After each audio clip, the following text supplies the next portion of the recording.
আসসালামাইকুম, আপনারা কেমন আছেন? আশা করি নিঃসন্দেহে মহান আল্লাহ তাআলার রহমতে অনেক অনেক ভালো আছেন। আপনারা যারা জাহাঙ্গীরনগর বিশ্ববিদ্যালয়, হ্যাঁ আপনারা থাম্বনেল দেখে কিন্তু বুঝতে পেরেছেন, জাহাঙ্গীরনগর বিশ্ববিদ্যালয়ে যারা আপনারা বি ইউনিটের মাধ্যমে ভর্তি হতে চাচ্ছেন, তো আপনারা জানেন এই বছর আপনাদের বি ইউনিটে 37,847টা কিন্তু কি পড়েছে, ফর্ম পড়েছে। এখন আপনারা 326 সিটের বিপরীতে এই লোকগুলা কিন্তু আপনারা বা স্টুডেন্টস বা এই ফাইটাররা কিন্তু আপনারা ফাইট করবেন। তো আপনাদের এই ফাইটটা কতটুকু জোশ হওয়া উচিত, কেন আপনারা সফল হবেন, কেন সফল হবেন না, এই বিষয় সম্পর্কে আপনাদের পরিষ্কার একটা ধারণা থাকা উচিত, না কি বলেন আপনারা? অবশ্যই ধারণা থাকা উচিত। প্রথমে আমি এখানে কয়েকটা কারণ তুলে ধরবো, যে কারণগুলো আপনারা যদি পরিষ্কারভাবে বুঝতে পারেন, খুব সহজেই জাহাঙ্গীরনগর ইউনিভার্সিটিতে বি ইউনিটে একটা সিট পেয়ে যাবেন। সেই 5টি কারণগুলো কি কি দেখেন।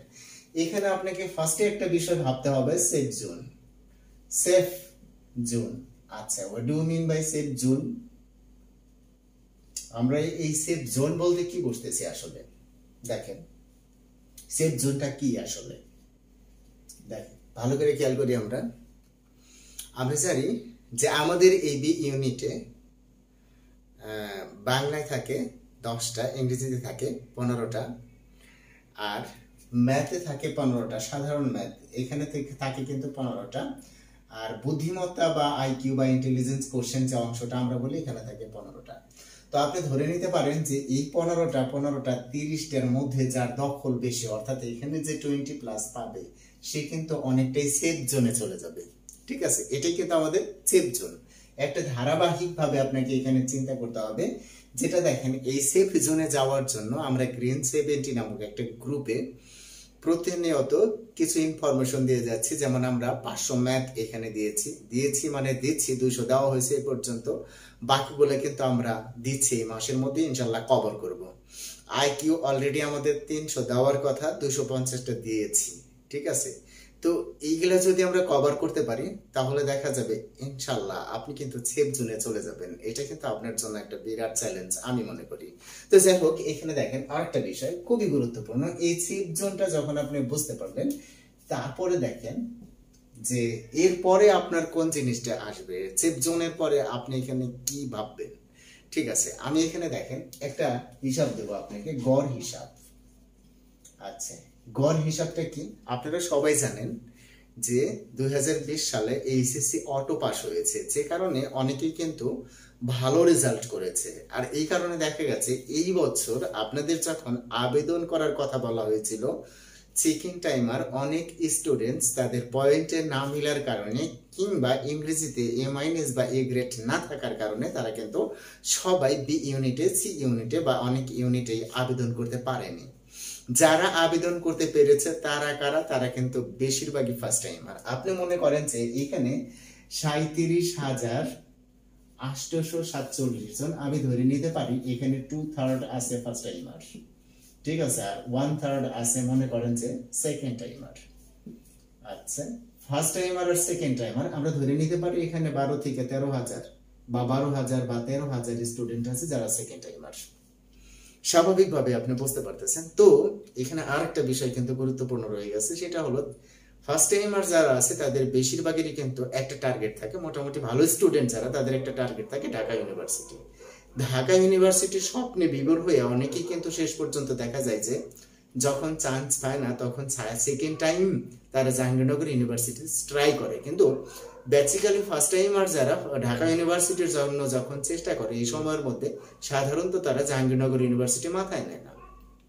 আর যখন জাহাঙ্গীরনগর ইউনিভার্সিটি মাথায় নেয় না, তখন এরা মাথায় নেয় কখন? মাঝখানে 14-15 দিন, অর্থাৎ যখন ঢাকা ইউনিভার্সিটি পরীক্ষা শেষ হয়ে যায়, তখন তারা এটা মাথায় নেয়। আর আপনারা যারা সেকেন্ড টাইমার, এটা কিন্তু আপনারা ভালোই বুঝতে পারতেছেন, 14-15 দিনের প্রিপারেশনে জাহাঙ্গীরনগর ইউনিভার্সিটির চান্স পাওয়া অনেকটাই টাফ, তবে অনেকেই পেয়ে থাকে, খুব বেশি না। সো আপনারা সেকেন্ড টাইমার যারা আছেন, সাধারণত দেখা যায় 90-95% স্টুডেন্ট সেকেন্ড টাইম থেকেই কিন্তু চান্স পেয়ে থাকে। সো আপনাদের জন্য এই বছর কিন্তু বিরাট একটা সুযোগ বা অপরচুনিটি আছে। তো দেখেন, এটাই কিন্তু গড় হিসাব, অর্থাৎ আপনার ভিতরে আত্মবিশ্বাস বা কনফিডেন্স বাড়ার জন্য যে বিষয়টা, সেটা কিন্তু এটা গড় হিসাব। ঠিক আছে, আর একটা বিষয় সেটা হলো, ঠিক আছে, আপনার গড় স্টাডি, আপনি গড় স্টাডি কিভাবে করবেন, কোন ধরনের স্টাডি করবেন সেটা কিন্তু আপনাকে এখন বুঝতে হবে। গড় স্টাডি কেমন আপনি দেখেন, এখানে বুঝতে পারতেছেন, ধরেন 12,000-এর মধ্যে আপনি আছেন, তো এখানে দেখলাম আমরা প্রতি 35 জনের বিপরীতে একটা সিট আছে, মনে করেন প্রতি 35 জনের বিপরীতে, সাপোজ আমরা ধরে নিলাম। এই ক্ষেত্রে গড় স্টাডি বলতে বোঝাইতেছে যে আপনি দেখেন, আপনি যদি জানেন যে জাহাঙ্গীরনগর ইউনিভার্সিটিতে যদি আপনি 50টা নৈর্ব্যক্তিক কারেক্ট দাগ দিতে পারেন, ইনশাআল্লাহ আপনার কিন্তু হয়ে যাওয়ার সম্ভাবনা বেশি থাকে। ঠিক আছে, যে গড়ে যদি প্রশ্ন সহজ এবং প্রশ্ন কঠিনের উপর অনেকটাই নির্ভর করে, তো আমরা ধরে নিলাম গড়ে 50টা। তো সেই ক্ষেত্রে আপনি দেখেন গড় স্টাডি বলতে আমরা যেটা বলতেছি, ম্যাথে 15, আইকিউতে 15। আচ্ছা, ধরে নিলেন বাংলায় 7, ইংরেজিতে 10, একটা গড় স্টাডি কিন্তু আপনার চলে আসতেছে। এরপরে সাধারণ জ্ঞান যে এখানে 25টা রয়েছে, সাধারণ জ্ঞান ইউজ ইউর ব্রেন, এই 25টা কোন জায়গা থেকে তা আসে এটাও কিন্তু আপনাকে খুব গুরুত্বের সাথে বুঝতে হবে। কিভাবে বুঝতে হবে দেখেন, এখানে সাধারণত আমরা বিগত বছরের প্রশ্নগুলো অ্যানালাইসিস করে যেটা বুঝতে পেরেছি, দেখা গেছে যে এখানে যে 6টা সাবজেক্ট আছে, যেমন ইকোনমিক্স, এখান থেকে দেখা যায় 4-5টা প্রশ্ন আসে। ভূগোল এবং পরিবেশ, এখান থেকে 3-4টা প্রশ্ন আসে। নগর ও অঞ্চল পরিকল্পনা, এখান থেকে প্রশ্ন আসে। হ্যাঁ, তারপরে আপনার যে নৃবিজ্ঞান, এখান থেকে প্রশ্ন আসে। এইভাবে সাবজেক্ট রিলেটেড যে 6টা, এখান থেকেই দেখা যায় 18-19টা প্রশ্ন করে থাকে, যদিও এখানে বিষয়ভিত্তিক প্রশ্নের কথা উল্লেখ নাই। ঠিক আছে, তারপরেও দেখা যায় 18টা-19টা এই ধরনের প্রশ্নগুলো এসে থাকে। তো আপনি এই বিষয় ভিত্তিক, যেমন এই প্রত্যেকটা বিষয়ের উপরে আমরা কমপক্ষে 300 করে কিন্তু কি দিচ্ছি, এক্সারসাইজ দিচ্ছি। এই এক্সারসাইজ গুলা প্লাস আমি আলাদা 1000 দিচ্ছি, আলাদা 1000 গ্রেড 70-তে দিয়ে দিচ্ছি। যে এই 1000-এর মধ্যে থেকে দেখা যাবে যে আপনার বি এবং সি ইউনিট মিলে প্রায় 50% এমসিকিউ আপনার এখান থেকে কমন পড়ে যাবে ইনশাআল্লাহ। এছাড়া আপনার বিষয়ভিত্তিক যেগুলা দেওয়া হয়েছে বা দিচ্ছি, এইগুলা যদি আমরা সেপ্টেম্বর মাসের মধ্যে ইনশাআল্লাহ কমপ্লিট করে বলবো এই মাসের মধ্যে, তো আপনারা যখন এগুলা হাতে পেয়ে যাবেন, সম্পূর্ণভাবে এগুলা পড়বেন, তো দেখা যাবে এইখান থেকে আপনি যদি সাম্প্রতিক কোশ্চেন গুলাও পারবেন ইনশাআল্লাহ। 25টার মধ্যে থেকে যদি 20টা চলে আসে, তো আপনি দেখেন এইখানে ধরে নিলাম আমরা 20, এখানে ধরে নিলাম 15, এইখানে যদি আমি তারপরেও কমায় 15টা ধরি, আপনি দেখেন অটোমেটিক্যালি 50 আসে। এটা কিন্তু গড় স্টাডি, এটাকেই বলা হয় গড় স্টাডি। এখন গড় স্টাডির মধ্যে ম্যাথ, এখানে আমরা 500 ম্যাথ দিচ্ছি, 300 আইকিউ দিচ্ছি। আচ্ছা, এরপরে বাংলার উপরে চূড়ান্ত সাজেশন আমরা দিয়েছি, অর্থাৎ এই ভিডিওর মধ্যে আপনাদের বি ইউনিট রিলেটেড আমাদের যত ভিডিও থাকবে সবগুলো ডেসক্রিপশন বক্সে দেওয়া থাকবে। তো এরকম ইংরেজির উপরে দেওয়া আছে। এরপরে আপনার যে এমসিকিউ যেটা আছে, জিকে অংশটার উপর এরকম কিন্তু আমরা হাইলি ফোকাস করছি। তো সেই ক্ষেত্রে আপনি যদি এই গড় স্টাডির মধ্যে চলে আসতে পারেন, তখন আপনার দেখবেন যে অটোমেটিক্যালি আপনার ভিতরে একটা কনফিডেন্স চলে আসছে। যেমন, কারণ আপনার এখানে টার্গেটটা আপনি 50 নেন, এই 50টা যদি আপনি ঠিক দেখাতে পারেন, তেমন যদি ভুল না হয়, তো সেই ক্ষেত্রে আপনি কিন্তু আমরা ধরতে পারি এবছর আপনি নিশ্চিত চাইলে একটা সিট পাবেন, আল্লাহ যদি চায়। তো যাই হোক, এরপরে আমরা দেখেন একটা বিষয় আছে অগোছালো। দেখেন এই অগোছালো বিষয়টা কি, দেখেন এটা কিন্তু খুবই ইম্পর্টেন্ট। অগোছালো বিষয়টা সেটা হলো, দেখা যায় মোস্ট অফ দ্য স্টুডেন্টস, আমাদের বেশিরভাগ ছাত্রছাত্রীরা যারা ফার্স্ট টাইমার আছে জাহাঙ্গীরনগর ইউনিভার্সিটিতে পরীক্ষা দেয়, তাহলে বেশিরভাগ ক্ষেত্রে 95% দেখা যায় যে পরীক্ষার পরে বুঝতে পারে পরীক্ষার প্যাটার্ন। সুতরাং তারা সেকেন্ড টাইমে ভালোভাবে চেষ্টা করে, আর চেষ্টা করতে যায় দেখা যায় যে এর মধ্যেও যারা সেকেন্ড টাইমার যারা আছে, এর মধ্যেও 90%, 85 থেকে 90% কোশ্চেনের প্যাটার্ন কিন্তু ভালো করে বুঝে সারতে পারে না। তাই কিন্তু সবসময় স্টুডেন্টসরা বলে যে কোন বই পড়বো, জাবির জন্য আমরা কোন বই পড়বো, এফ ইউনিটের জন্য কোন বই পড়বো, বি ইউনিটের জন্য কোন বই পড়বো, সি ইউনিটের জন্য কোন বই পড়বো। ভাই, আপনার বই আপনার কাছেই আছে, জাস্ট আপনার পড়া জানা থাকলেই হবে। এই যে আপনার একটা গোছালো মনোভাব, এই যে যেমন আপনাদের আমি ম্যাথ 500 দিচ্ছি, আইকিউ 300 দিচ্ছি, এগুলো যদি আপনি বুঝে কমপ্লিট করেন, আমার মনে হয় না যে আপনার কোনোটা কাটা যাবে। আচ্ছা, এরপরে আমরা জিকে প্রায় 2000-এর মতো দিচ্ছি। এছাড়া আপনার বাংলা, ইংরেজি এগুলো আমরা পূর্ণাঙ্গ সাজেশন দিয়ে দিচ্ছি।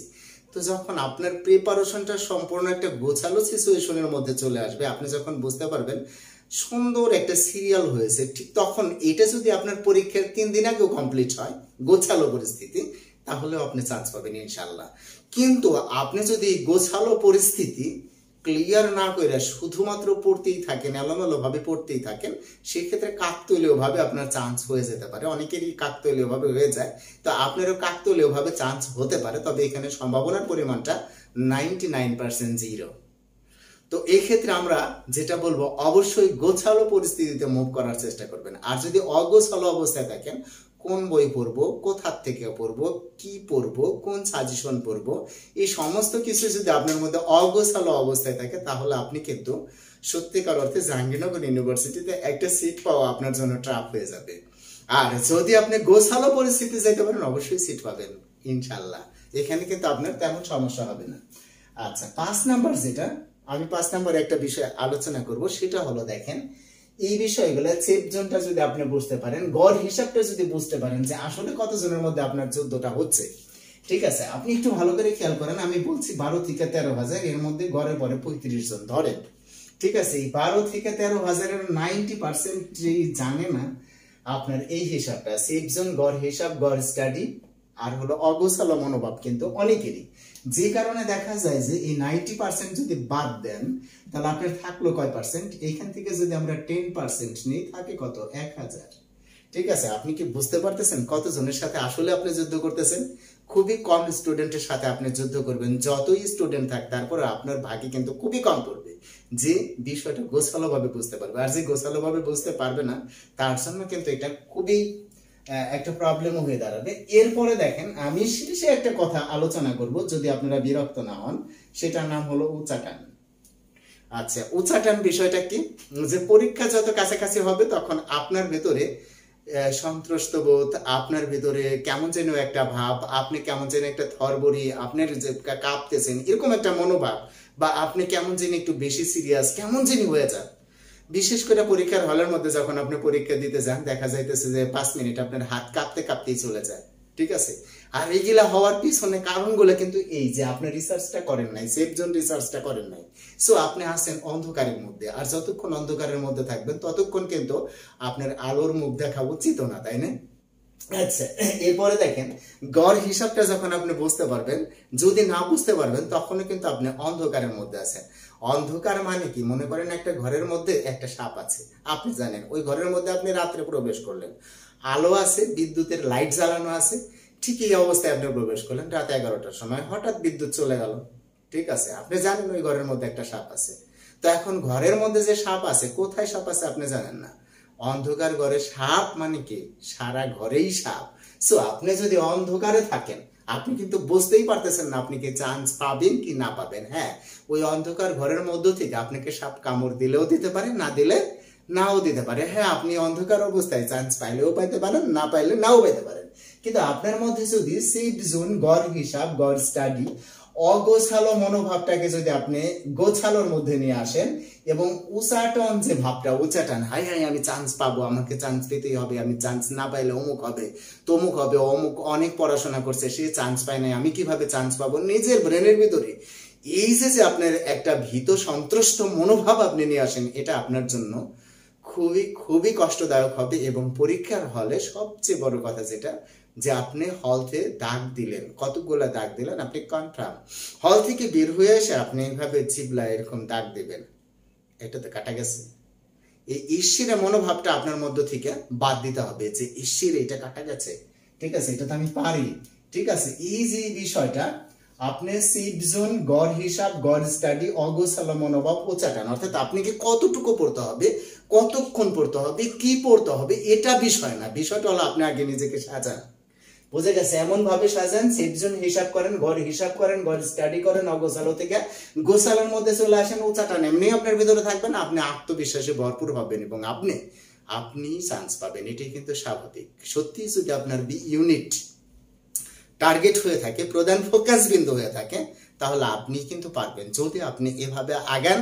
আর এই বিষয়ে আমার কাছ থেকে যদি আপনার কোনো কিছু জানার ইচ্ছা থাকে, বা আপনি যদি জানতে চান, কমেন্ট বক্সে আপনি লিখবেন, আমি আপনার কথার উত্তর দেওয়ার চেষ্টা করব, এবং আপনি যে ধরনের ভিডিও চান আমি চেষ্টা করব আপনাকে উপহার দেওয়ার জন্য। তো সবাই ভালো থাকবেন, সুস্থ থাকবেন। আজ এই পর্যন্তই, আল্লাহ হাফেজ।